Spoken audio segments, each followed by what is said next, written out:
Assalamualaikum warahmatullahi wabarakatuh. Alhamdulillahirrabbilalamin. Wassalatu wassalamu ala ashrafil anbiya'i wal mursalin Sayyidina Muhammadin wa ala alihi wa sahbihi ajma'in. Amma ba'd. Perkenalkan, nama saya Nur Wafa. Pada kesempatan kali ini saya akan memaparkan materi mata kuliah Ulumul Quran. Materi ini terbagi menjadi 4 bagian utama, yaitu yang pertama adalah pengertian Ulumul Quran, yang kedua ruang lingkup pembahasan Ulumul Quran, yang ketiga tujuan Ulumul Quran, yang keempat sejarah Ulumul Quran. Untuk pembahasan pertama, kita akan membahas pengertian Ulumul Quran. Ulumul Quran terdiri dari atas 2 kata. Pertama ulum dan kedua Al-Quran. Ulum adalah kata jamak dari kata tunggal ilm, yaitu secara harfiah berarti ilmu. Sedangkan Al-Quran adalah nama bagi kitab Allah Subhanahu wa Ta'ala yang diturunkan kepada Nabi Muhammad SAW.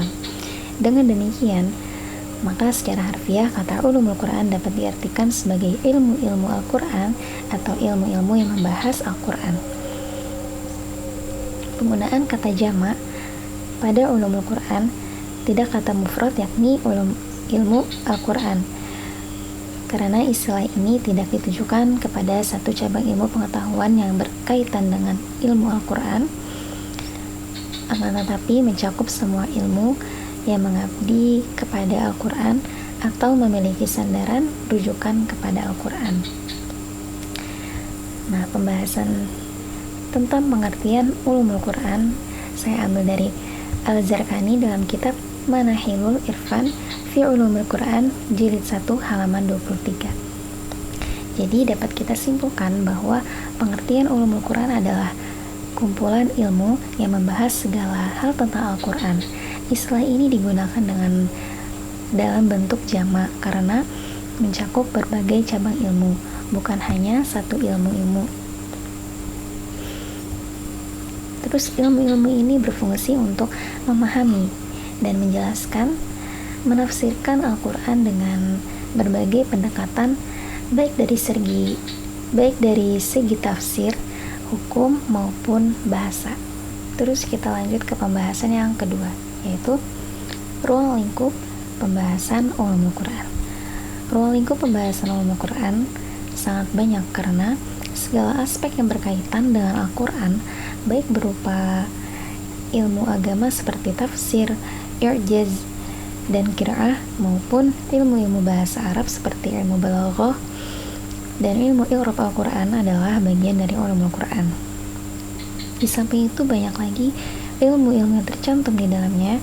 Dalam kitab Al-Itqan misalnya, As-Suyuti menguraikan sebanyak 80 cabang ilmu. Dari tiap-tiap cabang terdapat beberapa macam cabang ilmu lagi. Bahkan menurut Abu Bakar Ibnu Al-Arabi, sebagaimana dikutip As-Suyuti, Ulumul Quran itu terdiri dari 77.450 ilmu. Hal ini didasarkan kepada jumlah kata yang terdapat di dalam Al-Quran. Setiap kata dikalikan 4, sebab setiap kata di dalam Al-Quran mengandung makna zahir dan batin secara terbatas maupun tidak terbatas. Nah, jadi ilmu yang berhubungan atau berkaitan dengan Al-Quran dapat kita pelajari dan dapat kita memahami Al-Quran secara mendalam. Masuk ke pembahasan yang ketiga, tujuan Ulumul Quran. Di sini saya akan membahas tujuan dan kegunaan mempelajarinya. Jadi tujuan mempelajari ilmu-ilmu Al-Quran pada dasarnya dapat dibedakan ke dalam 2 macam, yakni tujuan internal dan tujuan eksternal.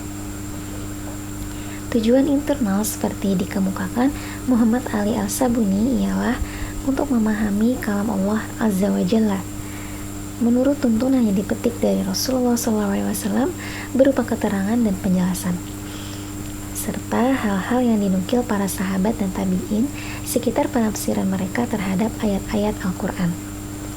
Mengenali cara-cara mufassirin berikut seperti keahliannya dan kemampuan mereka dalam bidang tafsir serta persyaratan-persyaratan mufassirin dan lain-lain yang berkaitan dengan ilmu-ilmu ini. Adapun tujuan yang kedua yang bersifat eksternal ialah untuk membentengi kaum muslimin dari kemungkinan usaha-usaha pengaburan Al-Quran yang dilakukan oleh orang-orang yang tidak mengimani atau bahkan memusuhi Al-Quran. Dengan ulumul Quran, kaum muslimin bisa memahami kitab sucinya, dan dengan ulumul Quran pula mereka mampu mempertahankan keaslian dan keabadian kitab sucinya. Berdasarkan tujuan dari mempelajari ilmu-ilmu Al-Quran yang disebutkan tadi, jelaslah kiranya bahwa betapa urgen kegunaan ulumul Quran bagi kaum muslimin yang mempelajarinya, bahkan juga bagi mereka yang tidak mempelajarinya secara spesifik. Dan karenanya, maka cukup alasan jika para ulama berketetapan bahwa hukum mempelajari ulumul Quran adalah fardu kifayah atau kewajiban kolektif. Bahkan untuk individu tertentu seperti dosen ulumul Quran, para mufassirin, dan juru dakwah Islamiyah, hukumnya menjadi wajib, yaitu fardu ain. Nah, tujuan ulumul Quran tadi saya ambil dari buku Ulumul Quran karya Profesor Dr. Haji Muhammad Amin Suma dalam buku ini. Terakhir, yang keempat, saya membahas sejarah ulumul Quran. Pada masa awal Islam, ilmu-ilmu Al-Quran sebenarnya sudah ada, tetapi belum tersusun secara sistematis seperti sekarang. Rasulullah SAW dan para sahabat memahami Al-Quran dengan sangat baik, bahkan lebih mendalam dibanding ulama generasi setelahnya. Namun, pemahaman mereka belum dikategorikan dalam cabang ilmu tertentu, apalagi dibukukan dalam bentuk kitab atau karya ilmiah seperti jurnal yang kita kenal seperti sekarang ini. Pada zaman Nabi dan para sahabat, ilmu Al-Quran disampaikan secara lisan melalui dua metode, yaitu simai, mendengarkan langsung dari Rasulullah SAW dan menghafalkannya. Dua, yaitu musyafahah, menyampaikan ilmu dari mulut ke mulut tanpa tulisan. Karena budaya menulis belum umum pada saat itu, ilmu Al-Quran lebih banyak diwariskan melalui hafalan dan pengajaran langsung. Tulisan dalam bentuk catatan pun sangat jarang ditemukan. Mulai dibukukan pada abad ke-3 dan ke-4 Hijriah. Ilmu-ilmu Al-Quran baru mulai ditulis dan disusun dalam bentuk kitab sekitar abad ke-3 dan ke-4 Hijriah. Beberapa ulama yang berperan penting dalam penyusunan kitab ilmu Al-Quran adalah Abu Ubaid, Ali bin Al-Madini, yaitu guru Imam Al-Bukhari, menulis kitab Asbab Al-Nuzul yang menjelaskan sebab-sebab turunnya ayat Al-Quran. Yang kedua adalah Abu Ubaid Al-Qasim bin Salam menyusun kitab Al-Nasikh wal Mansukh yang membahas ayat-ayat yang membatalkan hukum sebelumnya dalam Al-Quran. Abu Bakar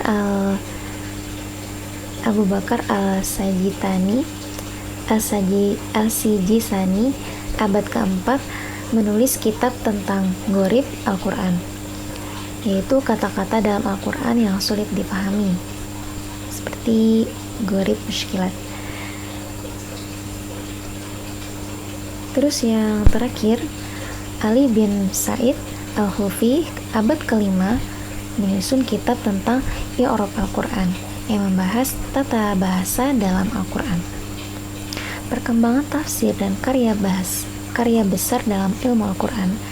Salah satu ulama yang menulis tafsir lengkap dalam bentuk kitab adalah Muhammad bin Jarir Al-Tabari, wafat pada tahun 310 Hijriah. Karyanya yang terkenal adalah Jami' Al-Bayan fi Tafsir Al-Quran, menjadi salah satu tafsir terlengkap di masanya dan menjadi rujukan utama dalam dunia Islam.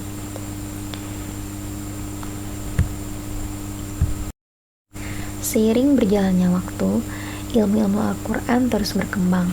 Pada para ulama mulai menyusun kitab-kitab dalam berbagai cabang ilmu Al-Quran seperti Aqsam Al-Quran, Amsal Al-Quran, Hujaj Al-Quran, Badai Al-Quran, Rosam Al-Quran adalah kitab-kitab yang disusun para ulama. Nah, pertanyaannya, kapan istilah ulumul Quran muncul? Meski ilmu-ilmu Al-Quran sudah berkembang, istilah ulumul Quran sendiri belum digunakan secara luas pada masa awal Islam. Ada pendapat yang menyebutkan bahwa istilah ini pertama kali digunakan oleh Imam Muhammad bin Idris Asy-Syafi'i, wafat pada tahun 820 Masehi. Konon, ketika beliau diinterogasi oleh Khalifah Al-Rasyidin karena dianggap mendukung Syiah, beliau menyebut bahwa ilmunya adalah bagian dari ulumul Quran. Jadi, kesimpulannya, ilmu-ilmu Al-Quran sudah berkembang sejak zaman Rasulullah SAW, tetapi awalnya hanya diwariskan secara lisan. Baru pada abad ketiga dan keempat Hijriah, para ulama mulai menyusun kitab-kitab ilmu Al-Quran dalam berbagai bidang sejak itu. Kajian ilmu Al-Quran terus berkembang dan menjadi disiplin ilmu yang sistematis. Hanya itu saja yang dapat saya sampaikan. Salah khilaf mohon dimaafkan. Sekian, terima kasih. Wassalamualaikum warahmatullahi wabarakatuh.